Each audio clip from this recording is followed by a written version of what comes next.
E dando início ao segundo painel, Filosofia Moral e Norma Jurídica, convidamos o professor de Direito da Universidade Federal do Paraná e advogado, Dr. Rodrigo Xavier Leonardo, que irá expor questões relevantes sobre a norma jurídica e o fato jurídico, os planos da existência, validade e eficácia.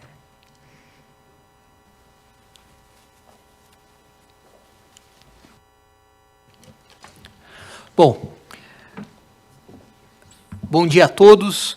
É uma imensa satisfação retornar ao meu primeiro evento presencial aqui no Pleno do Tribunal de Justiça do Estado do Paraná. Neste evento presidido pelo presidente, desembargador Adalberto José Xisto Pereira, organizado pelo desembargador Noeval Quadros e também pelo doutor, jurista e filósofo Rafael Ferreira Viana, que muito gentilmente me convidou para tratar do tema a norma jurídica e o fato jurídico, os planos da existência, validade e eficácia. É um privilégio estar aqui também com o professor Rodrigo da filosofia, com o doutor Rodrigo, estar com o caríssimo professor Cleiton Maranhão, que preside a Escola da Magistratura do Estado do Paraná e é professor do Departamento de Direito Civil Processual Civil. Escola da Magistratura que já foi presidida pelo professor Francisco Muniz, que também já foi chefe do nosso departamento e, portanto, o professor Cleiton foi anteriormente à minha gestão chefe do Departamento de Direito Civil, mantendo essa relação tão profícua entre a Escola da Magistratura, a Faculdade de Direito e o Departamento de Direito Civil e Processual Civil. Ouvi dos conferencistas que me antecederam, o presidente Adalberto José Xisto Pereira qualificando-se como um magistrado raiz. O nosso reitor e professor da Faculdade de Direito, o professor Ricardo Marcelo Fonseca, qualificando-se como um historiador raiz. E eu vou cair aqui num certo lugar comum, porque eu também me considero um professor de Direito Civil raiz, um civilista raiz. E talvez por isso que o caríssimo Rafael Viana veio a me convidar a tratar nesse evento de Direito e Filosofia de um tema que é um tema de Francisco Cavalcante Pontes de Miranda. A norma jurídica e o fato jurídico, os planos da existência, validade e eficácia. E na passagem do século XIX para o século XX, que é o tempo de Pontes de Miranda, nenhum autor brasileiro foi tão relevante para a relação entre direito e filosofia como Pontes de Miranda.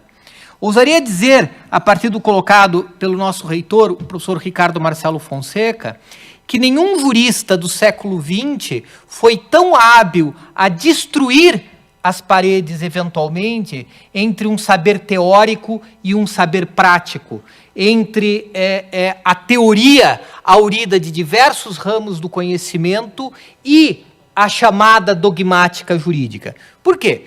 Porque o Pontes de Miranda foi um daqueles juristas do século XX, mais do que um jurista, um daqueles pensadores que formado a partir da interdisciplinaridade.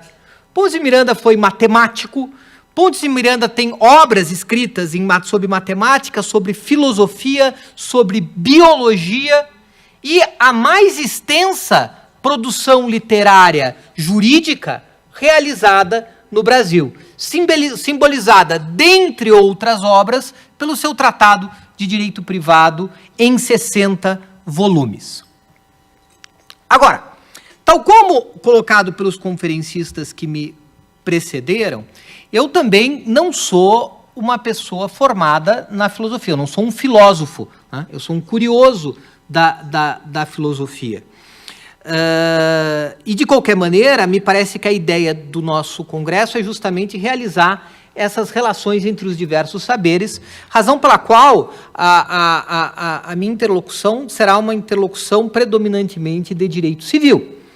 Mas isso não impede de caracterizar esse tema da norma jurídica e os planos da norma, do fato jurídico e os planos da existência, validade e eficácia, como construídos a partir de um jurista que poderia ser classificado naquilo que o presidente Adalberto José Xisto Pereira colocou a partir de Bauman como um jurista da modernidade sólida. Né? Por quê? Porque Pontes de Miranda alicerça na monumental obra sobre o sistema da ciência positiva, né, o direito como um processo de adaptação social ao lado de outros processos de adaptação social e que busca também, conforme uma pretensão exposta pelo presidente Adalberto José Xisto Pereira, uma coerência do sistema. O valor da coerência é um valor fundamental para Pontes de Miranda, tanto que ele abre o Tratado de Direito Privado no seu prefácio com uma pretensão de que o direito seria um sistema lógico.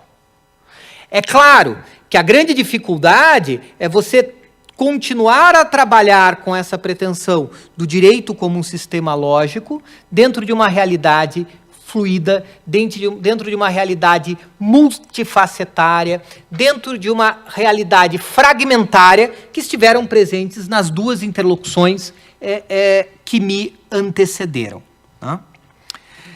Outro ponto fundamental dessa relação entre direito e filosofia, a teoria da norma e da teoria do fato jurídico, é que Pontes de Miranda, como o principal autor deste assunto, ele é um autor que é profundamente influenciado pelo positivismo, mas não pelo positivismo jurídico kelseniano. Pontes de Miranda é um autor influenciado pelo positivismo de Augusto Comte. E não por outra razão, a pretensão de criar uma ciência do direito por Pontes de Miranda se faz a partir da noção de fato jurídico e não a partir da norma jurídica como construído na leitura de Hans Kelsen do que seria a ciência do direito. Mas Pontes de Miranda, de maneira muito vigorosa, procura construir uma elaboração científica do direito do seu tempo. E aí, dois momentos são muito importantes. Primeiro, em 1922, quando é publicado o tratado, o Sistema de Ciência Positiva do Direito, em 4 volumes, obra que foi debatida, que recebeu correspondência e a leitura e a crítica de pensadores como François Genis, né, de pensadores como Zitelmann, e de 22 até 45, quando nós começamos com o monumental Tratado de Direito Privado em 60 volumes, né, que, como colocado pelo professor Ricardo Marcelo Fonseca, eu continuo devotando parte importante da minha vida a esses 60 volumes do Tratado de Direito Privado e continua sendo talvez o ápice, talvez não, na minha opinião, o ápice da elaboração do direito privado no Brasil. Ápice da elaboração rompendo barreiras entre um saber meramente teórico e um saber eminentemente prático. Bom, para Pontes de Miranda, o ponto fundamental da ciência do direito é a teoria do fato jurídico e a teoria da relação jurídica. E a grande contribuição que ele fez para a ciência do direito foi perspectivar o fato jurídico nestes 3 planos: os planos da existência, da validade e da eficácia. Feita essa exposição inicial sobre o grande autor que cunhou o tema que me foi conferido pelo professor Rafael Viana, feita essa relação entre direito e filosofia a partir desse autor, dos pressupostos filosóficos que iluminaram a fundamentação da sua teoria, passo, dentro do espaço de tempo que me foi conferido de 30 minutos, a explicar a teoria da norma e a teoria do fato jurídico perspectivada na tripartição de planos. Bom, para Pontes de Miranda, o fato jurídico é um determinado segmento dos fatos. É um determinado segmento da realidade. Afastando-se tanto das perspectivas puramente normativas, que constituem o direito a partir da norma, e também afastando-se das perspectivas sociologizantes de que vem o direito a partir dos fatos. Tá? Haveria uma relação entre dois planos, tá? Que formaria o fato jurídico. E como dar-se-ia essa relação? Toda norma jurídica, toda e qualquer norma jurídica, compreendida a norma para além do texto, porque para se formar uma norma, às vezes é necessário vários textos, seriam compostas de elementos descritivos e de elementos prescritivos. Entre filósofos, usar o termo de elementos talvez tenha sido um equívoco. Componentes descritivos e componentes prescritivos. Pois bem, no componente descritivo, uma determinada recorte da realidade pretérita seria desenhado e, quando houvesse uma convergência suficiente entre esse componente descritivo da norma e a realidade social, ocorreria a incidência da norma jurídica, com a segmentação desse fato do chamado mundo dos fatos para o mundo do direito. E é a partir da incidência da norma jurídica que seria formado o fato jurídico. Notem que essa construção pontiana do fato jurídico não é uma construção fenomenológica. Ela é uma elaboração do pensamento.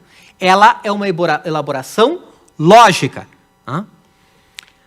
E trabalha não com a total e restrita compatibilidade entre a descrição do suporte fático abstrato da norma e a concreção do suporte fático na realidade social, mas sim com uma suficiência desta relação.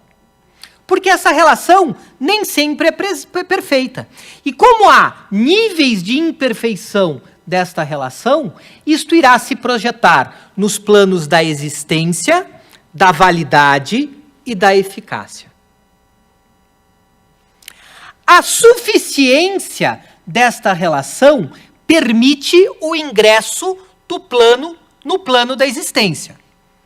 Fato jurídico, para ser fato jurídico como tal, precisa dessa relação de suficiência do suporte fático. Então, um exemplo escolar de direito civil. Para que nós possamos ter o fato jurídico da compra e venda, do negócio jurídico da compra e venda, é necessário os componentes do acordo sobre o objeto e sobre o preço.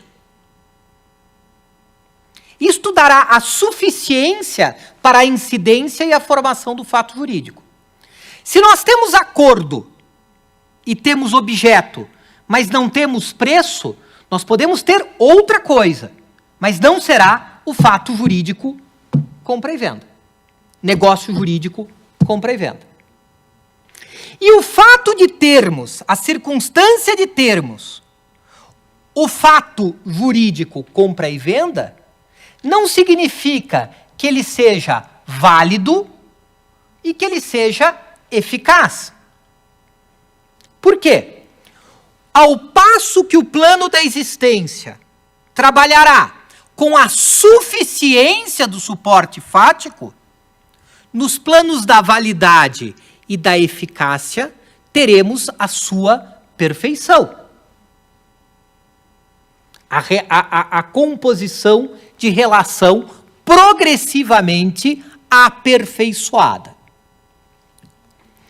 Nem todos os fatos jurídicos perpassariam pelos três planos, pelo plano da existência, pelo plano da validade e pelo plano da eficácia. Por quê? O plano da validade seria resguardado para os fatos jurídicos que teriam nuclearmente a manifestação de vontade consciente do sujeito. Ou, em outras palavras, o exercício de uma liberdade. Seja o exercício da liberdade apenas para decidir praticar o ato, seja o exercício dessa liberdade para praticar o ato e escolher, em maior ou menor medida, os efeitos jurídicos.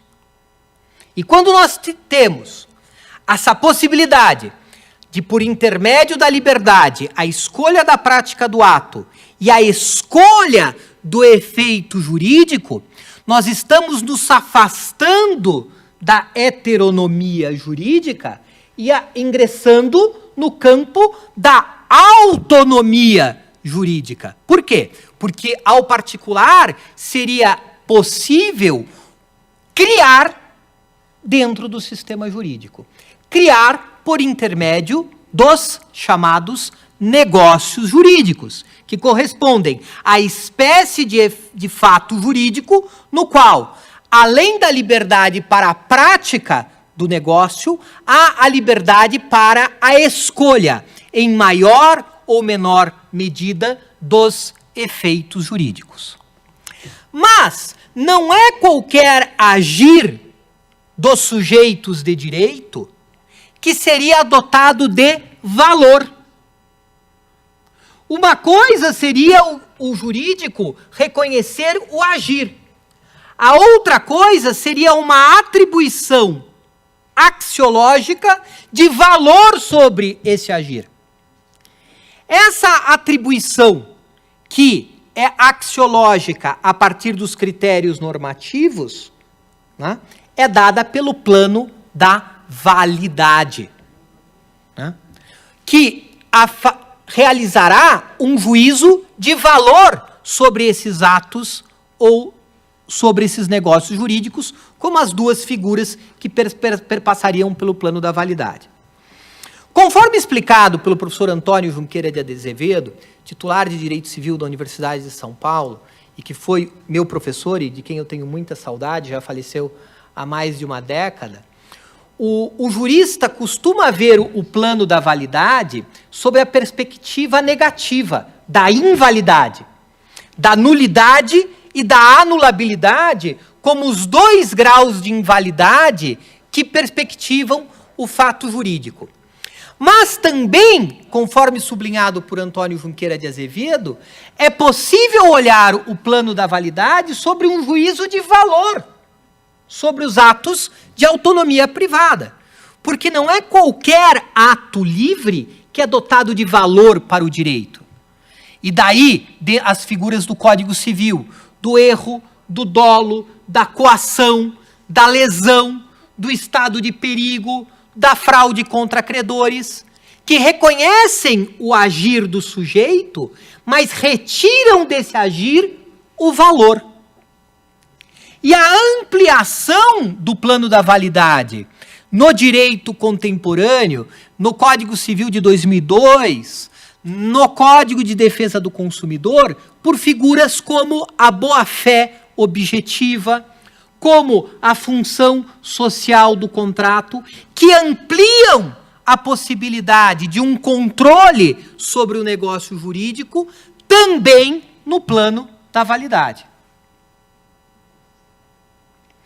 E o terceiro plano seria o plano da eficácia jurídica. A constituição, a modificação ou a extinção de efeitos jurídicos, de direitos, de pretensões, de ações, de faculdades, de exceções e, sobretudo, da principal eficácia jurídica, que é a relação jurídica. Nem todo fato jurídico existente e válido geraria efeitos jurídicos. E aqui um outro traço importante da perspectiva filosófica de Pontes e Miranda, que ele rompe com a postura do jurista de tentar definir o jurídico pelos seus efeitos. De definir o jurídico pelos efeitos. Os efeitos estão no ponto da consequência. E você não poderia definir o fato jurídico pela sua consequência. Você tem fatos jurídicos sem a eficácia jurídica. E os exemplos escolares de direito civil apresentam isso. O testamento é um negócio jurídico existente e válido, mas sem efeitos no momento que é feito. É necessário a morte do testador para gerar a eficácia, a eficácia jurídica. Né? As cláusulas de condição, as cláusulas de termo, procrastinam o efeito jurídico. O próprio legislador pode fazer modulações de efeitos jurídicos, como recentemente foi feito no regime jurídico especial transitório da Lei 14.010 de 2020, que, sem alterar o Código Civil, alterou a aplicação de setores do direito civil para modular relações no momento pandêmico, em termos de prescrição em decadência, em termos de uso capião, em situação de revisão contratual, entre outros. A eficácia jurídica é um plano específico. Bom, todos sabem vocês que o positivismo kantiano ele tem um lugar na história da filosofia. Né?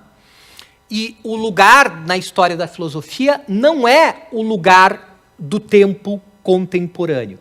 Há uma série de outras correntes filosóficas que se desenvolveram posteriormente. E seria de todo equivocado, na minha opinião, criticar o Pontes de Miranda, né, um jurista do século XIX, né, que escreveu predominantemente na primeira metade do século XX, um pouquinho na segunda metade também, por escolhas filosóficas que são escolhas do seu tempo. Mas, ainda assim, a teoria kantiana, ao esquadrinhar os três planos, os planos da existência, validade e eficácia, continuaram a ter uma relevância operacional sensível para o direito brasileiro, rompendo barreiras entre teoria e prática e facilitando que a busca da justiça seja feita com uma diminuição daquilo que Pontes de Miranda chamou de quantum despótico. Uma redução do arbítrio, tão presente na fala e na defesa do nosso presidente, Adalberto Xisto Pereira, na abertura desse congresso, sobre o papel da magistratura na sociedade contemporânea. Porque se por um lado é verdade que nós temos a modernidade líquida, se de um lado é verdade que nós temos uma realidade fragmentária, que de um lado que nós temos um sujeito de direito fragmentado, né, o valor da segurança jurídica não se desfez.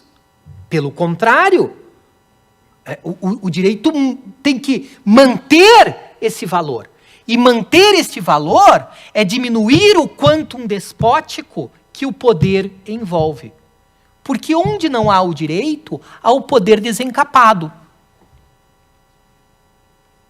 E olhem como o tempo contemporâneo é um tempo complexo, porque na década de 80 falava-se do direito alternativo, né? De que o juiz devia lançar as favas à lei para fazer a justiça. Né? E hoje nós temos uma outra perspectiva do que o que é abandonar o limite do quanto despótico na atuação em relação às liberdades públicas, em relação aos direitos humanos, em relação às conquistas civilizatórias que se encontram em risco. E daí o Pontes de Miranda volta a ser muito importante. Volta a ser muito importante, continua sendo o principal autor de direito privado, né? E nós, na Universidade Federal do Paraná, o professor Clayton, no direito processual civil, eu no direito civil, agora na oportunidade que eu tenho chefiado, e todos os nossos professores do nosso departamento, somos muito rigorosos em não nos afastarmos dessa tradição. E ao não nos afastarmos dessa tradição, inclusive rompendo as barreiras entre o teórico e o prático. Pois, como enunciou Pontes de Miranda no Tratado de Direito Privado, parafraseando Rudolf von Ehring, o direito, para ser prático, não pode se limitar ao prático. Muitíssimo obrigado.